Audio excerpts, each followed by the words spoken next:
નીચે આપેલા નિયત સંકલિતોનું મૂલ્ય સરવાળાના લક્ષ સ્વરૂપે મેળવો. Integration a to b fx dx.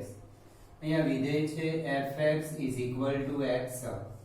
h is equal to b minus a upon a upper limit minus lower limit upon n, એટલે close interval a to b ના ઉપ અંતરાલના n સમાન ભાગ કરતા h is equal to b minus a upon n. f of a plus ih, વિધેયમાં x ની જગ્યાએ a plus ih મૂકો તો a plus ih. હવે integration a to b fx dx સરવાળા લક્ષનું સૂત્ર limit of h summation f of a plus ih I is equal to 1 to n when n tends to infinity. અહીંયા આગળ આપણી પાસે બે સૂત્ર છે limit h when a summation f of a plus i is equal to 1 h tends to 0 અને બીજું સૂત્ર છે n tends to infinity. આ x આધારમાં હોય, x અહીંયા આધારમાં હોય તો આપણે n tends to infinity વાળા સૂત્રનો ઉપયોગ કરીશું. લિમિટ ઓફ h, h ની કિંમત b minus a upon n summation f of a plus ih, f of a plus ih is equal to a plus ih when n tends to infinity. હવે limit of b minus a upon n sigma આની જોડે ગુણીએ પછી plus limit b minus a upon n tends to infinity sigma ih કરીએ. Limit b minus a upon n sigma a I is equal to 1 to n when n tends to infinity plus limit n tends to limit b minus a upon n tends to infinity sigma ih plus limit of b minus a upon n n tends to infinity sigma ih I is equal to 1 to n. I વાળું પદ જ ને જે sigma લાગશે આ અચળ છે એટલે અહીંયા લખી દઈશું, અહીંયા બહાર નહીં પણ અહીંયા, પણ h એટલે b minus a upon n મૂકીશું. એ પદમાં n હોવાથી એ લિમિટ ને માટે અચળ પદ નહીં બને, લિમિટ માટે અચળ પદ b minus a બને કારણ કે limit n tends to infinity n વાળું પદ લિમિટની લિમિટ જે આપ્યું છે એમાં વિધેય તરીકે અહીંયા લેવું પડશે. b minus a ને અચળ તરીકે બહાર લખવું હોય તો લખી શકાશે 1 upon n n tends to infinity માટે અંદર જ પદ રાખવાનું. આ is equal to limit of b minus a upon n when n tends to infinity into. હવે આ અચળ છે, આમાં i વાળું પદ છે નહીં, અચળ છે, n પણ નથી અને તમે અહીંયા બહાર લખવું હોય તો લખી શકાશે. પણ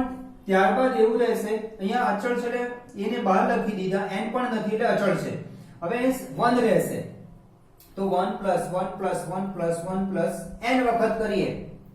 1 plus 1 plus 1 plus 10 વખત કરીએ તો 10 આવે, 50 વખત કરીએ તો 50 આવે, તો 1 plus 1 plus n વખત કરીએ એટલે n આવે. એટલે અહીંયા n a એવું લખી દઉં છું, n a plus limit of b minus a upon n into I વાળા પદને જે સિગ્મા લાગશે આ અચળ કહેવાય, અહીંયા લખી દઉં છું અચળ એટલે બહાર અહીંયા ના લખશો કારણ કે h is equal to b minus a upon n, n વાળું પદ છે એટલે એના માટે લિમિટ યુઝ થશે b minus a upon n into sigma I is equal to 1 to n tends to infinity, n tends to infinity. આ b minus a અને a અચળ છે એને બહાર લખી દો, n કેન્સલ. હવે આમાં n છે જ નહીં એટલે લિમિટ અચળની લિમિટ અચળ જ રહેશે એટલે a into b minus a plus આ b minus a અચળ છે, b minus a અચળ છે એટલે b minus a whole square into limit of 1 upon n into n sigma I એટલે n into n plus 1 upon 2 when n tends to infinity, n cancel is equal to ab minus a square plus b minus a whole square into limit of આમાંથી n common લઈએ તો n into 1 plus 1 upon n into 1 upon n આ 1 upon n આ લખ્યા આમાંથી n common એટલે 1 plus 1 upon n upon 2 n tends to infinitive n cancel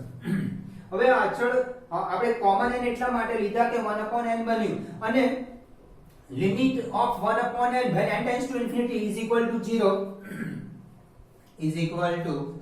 ab minus a square plus b minus a whole square into 1 upon 2 तो अचल 1 plus limit of 1 upon n when n tends to infinity मैं પણ કીધું તમને સાથે સાથે કે n ના છેદમાં બહુ મોટી 1 ના છેદમાં અહીં n ની કિંમત એટલે કે n tends to infinity બહુ મોટી 1 ના છેદમાં બહુ મોટી સંખ્યા મૂકવામાં આવે તો એનો જવાબ 0 ની નજીક જાય છે એટલે અહીંયા આગળ 0 is equal to ab minus a square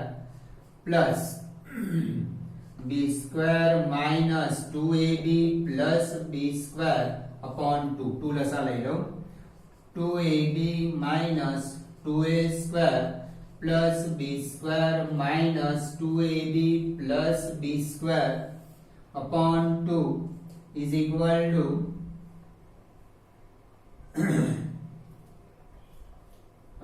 a square આવશે a square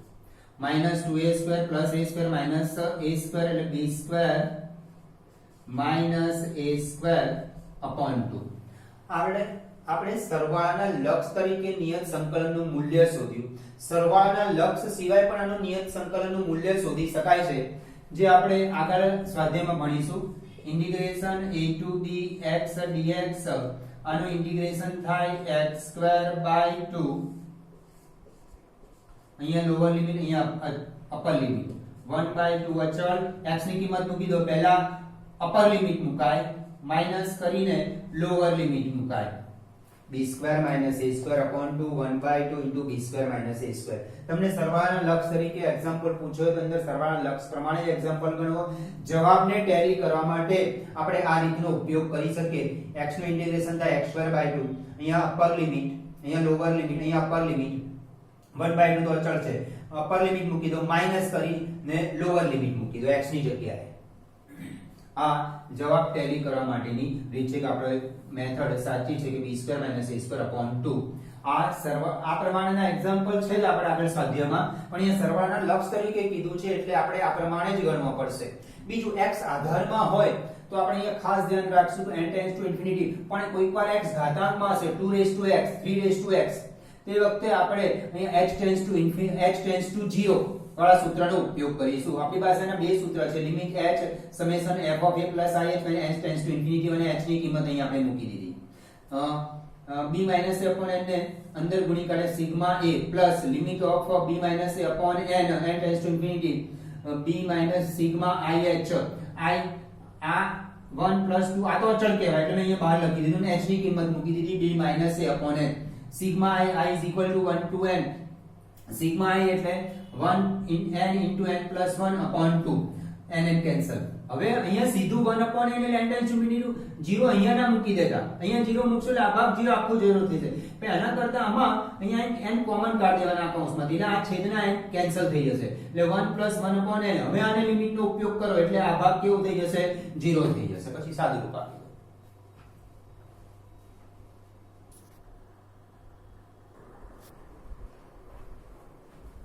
Example number 2 integration 0 to 5x plus 1 dx અને integration a to b fx dx સાથે સરખાવતા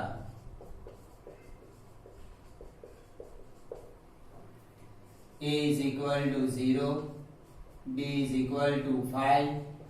h is equal to b minus a upon n 5 minus 0 5 upon n f of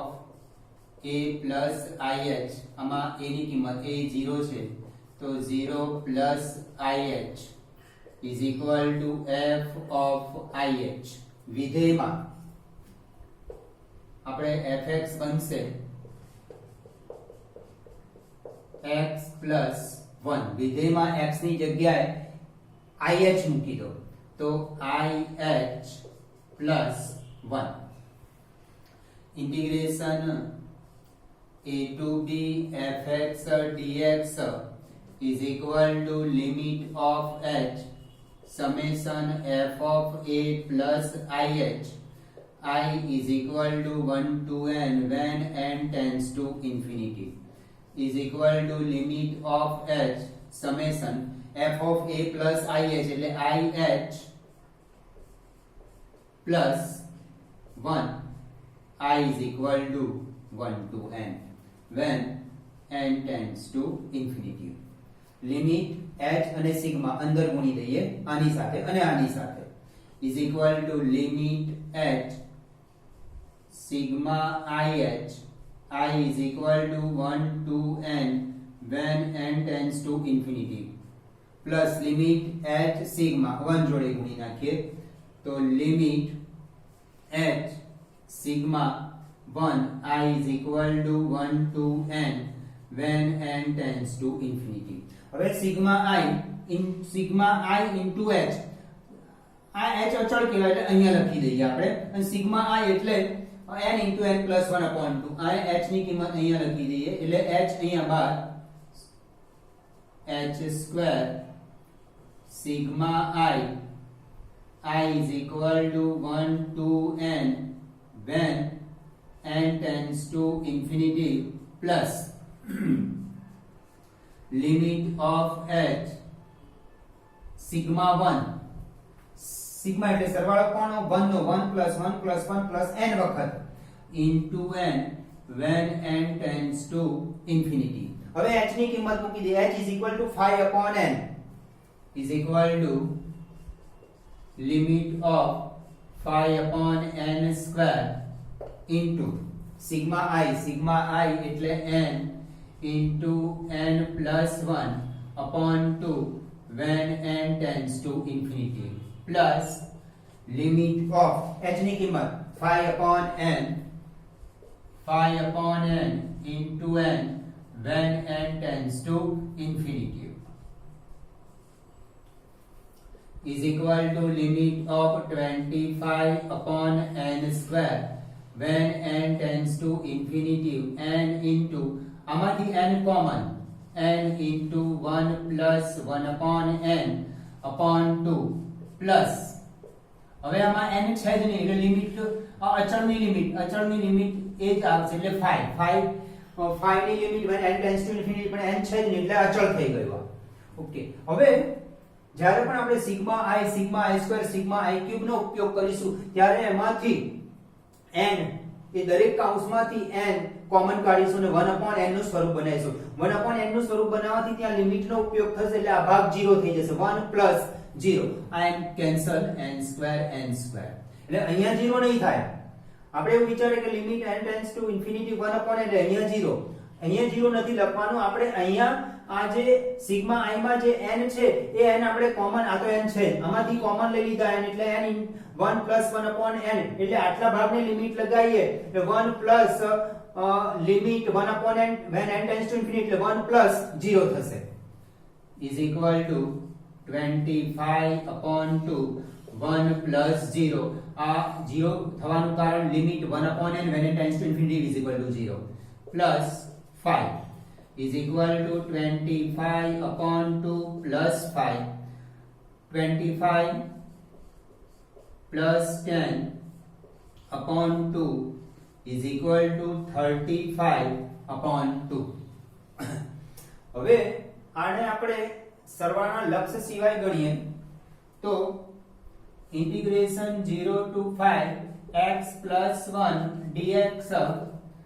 x નું integration x square by 2 plus 1 નું integration x 0 to 5 upper limit મૂકી દો 5 square એટલે 25 upon 2 plus 5 x ની જગ્યાએ 5 મૂકી દીધા માઈનસ કરીને લોઅર લિમિટ મૂકવાની, પણ લોઅર લિમિટ મૂકશો એટલે 0 થઈ જશે. આનું લસા લઈએ 25 + 10 એટલે 35/2. આ સરવાળાના લક્ષ સિવાય, અને આપણને એક્ઝામ્પલમાં એવું કીધું છે નિયત સંકલનનું મૂલ્ય સરવાળાના લક્ષ સ્વરૂપે મેળવો. એની અંદર સરવાળાના લક્ષનો ઉપયોગ થવો જોઈએ. જવાબ ટેલી કરવા, જવાબ સાચો છે કે ખોટો, તો એ ટેલી કરવા માટે આ રીત કરી શકશો. આ પ્રકારના એક્ઝામ્પલ તો આગળ સ્વાધ્યાયમાં આવે જ છે.